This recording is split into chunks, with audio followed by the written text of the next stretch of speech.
Coming up, in the same week that the Conservative government decided to write off the millions of pounds so far invested in the post-Brexit UK's new UKCA quality standard, we now hear that post-Brexit checks on fresh farm produce coming to the UK from the EU have been delayed yet again, as that splendrous Brexit unicorn taking back control of our borders comes face to face with cold reality.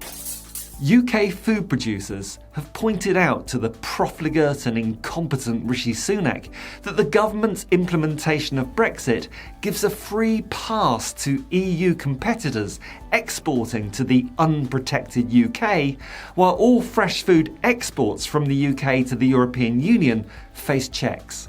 And yet, as the consequences of Brexit manifest in new forms with every passing week, it's left to a handful of YouTube channels like this one to talk about Brexit, as none of our senior politicians or broadcast media seem to want to talk about it.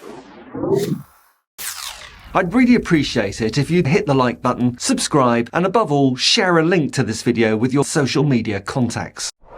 There's a growing understanding in Britain that the country's vote to quit the European Union, a decisive moment in the international rise of reactionary populism, was a grave error. OK, many Leave voters put the blame on politicians for the failure of Brexit, rather than accepting its inbuilt fundamental stupidity.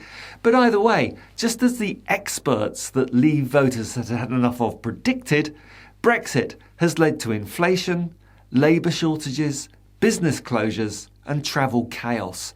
Just this week there were further 6-hour delays at the port of Dover that the port blamed directly on post-Brexit changes and that have now become an established feature of post-Brexit Britain each summer. Brexit has also created supply chain problems that puts the future of British car manufacturing in danger. We now know that the Office for Budget Responsibility's forecast that leaving the EU would shave 4% off Britain's gross domestic product each year is now looking on the low side. An unending barrage of facts has actually proven too strong for even the right-wing media's pro-Brexit propaganda, and now even readers of the Telegraph, Mail and Express have joined the anti-Brexit majority in Britain.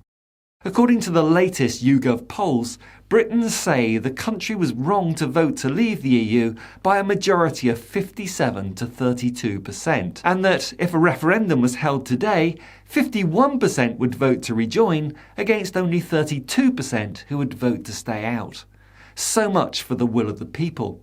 Even Nigel Farage told the BBC in May that Brexit has failed. You, my dear viewer, know that this mess was entirely predictable and also inevitable. So why is it we're told off by the few remaining die-hard Brexitists that we should move on and no longer talk about Brexit? And more concerning, why is there this curious political taboo amongst our politicians against discussing how badly Brexit has gone, even among many who voted Remain? It seems like a very long 7 years ago when the Brexit vote was an early warning of creeping populism and the revolt against experts and the so-called swamp. The same revolt that swept Donald Trump to power in America. Both Brexit and Trump's reign in the USA turned out catastrophically.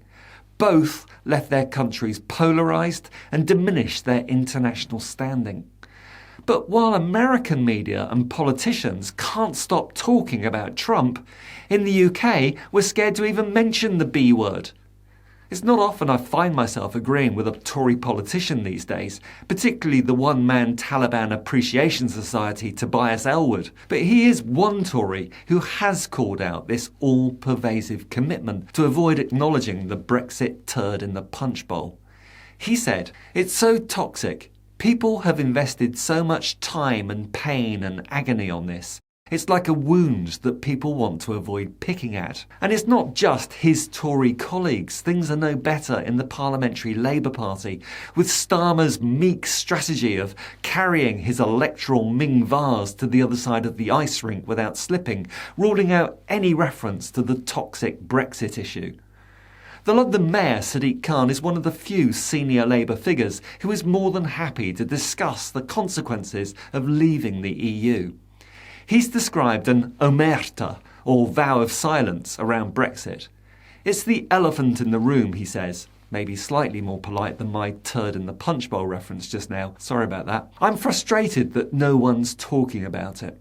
But the Labour Party does have a problem here. Somewhere between 3 and 4 million Labour voters, that's between a quarter and a third, are said to have voted for Brexit, according to the BBC's reality check team. And those voters are concentrated in the so-called Red Wall, working class areas in the Midlands and Northern England that switched from Labour to Tory in the 2019 election.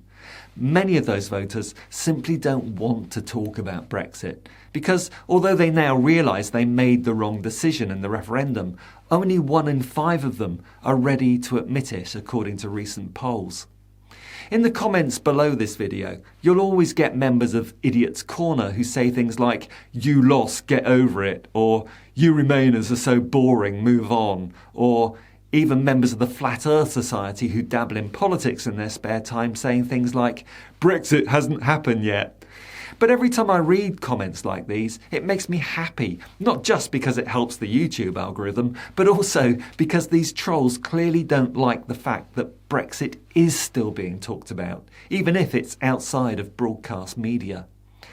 The die-hard Brexitists also cling on to the idea that the results of a democratic referendum, even an advisory one like the 2016 vote, which had no standing in law, nevertheless must be honoured. They talk about democracy while not really understanding the word. With a 52-48% vote split, a true democracy may have implemented a solution that reflected this so-called split will of the people. But what we ended up with was a tyranny of the majority where a bare-bones Brexit deal was implemented, just one step short of a no-deal Brexit, with no membership of the customs union, single market, Erasmus, Horizon, the European Medicines Agency, etc., etc. As someone who worked in America over many years and who lived in New York for a year, I know this idea of a narrow majority suddenly being respected as the 100% will of the people. That would never play out in the States. Imagine if the MAGA Trumpist electorate had imposed such a damaging, costly, stupid and ultimately unpopular policy on Americans. There would have been a fast and strong response amongst Democrats under a Biden administration to reverse it. But in the UK, our 2016 advisory referendum is incomprehensibly venerated as set in stone across the parliamentary political spectrum, with the exception of the SNP, whose policy is that the best way to build a more prosperous and equal Scotland is to be a full independent member of the EU. Sadiq Khan also falls for this idolatry of the false god of the 2016 referendum, saying recently, "You've got to respect the referendum. What you can't have is never-endums, referendum after referendum after referendum. That disrespects the electorate." I can't see why. It seems to work for Switzerland. But Khan does argue for forging closer trade and immigration ties and perhaps eventually returning to the European single market. Now, despite some vocal members of the Truth to Power community insisting otherwise, my personal research suggests it is technically possible for a non-EU member to be in the single market, though granted, it requires accepting a lot of rules set by the EU, along with payments for the privilege. I also don't believe for 1 second that the EU would actually countenance an application for membership from the UK, at least until the current political climate and its antipathy towards Europe changes drastically. Tory Tobias Ellwood again. After the next election, I can see all parties embracing the idea of rejoining the single market. I put money on it that it happens in the next 5 years. One way that the EU has actually benefited from Brexit is that it's now a cautionary tale for the rest of its members.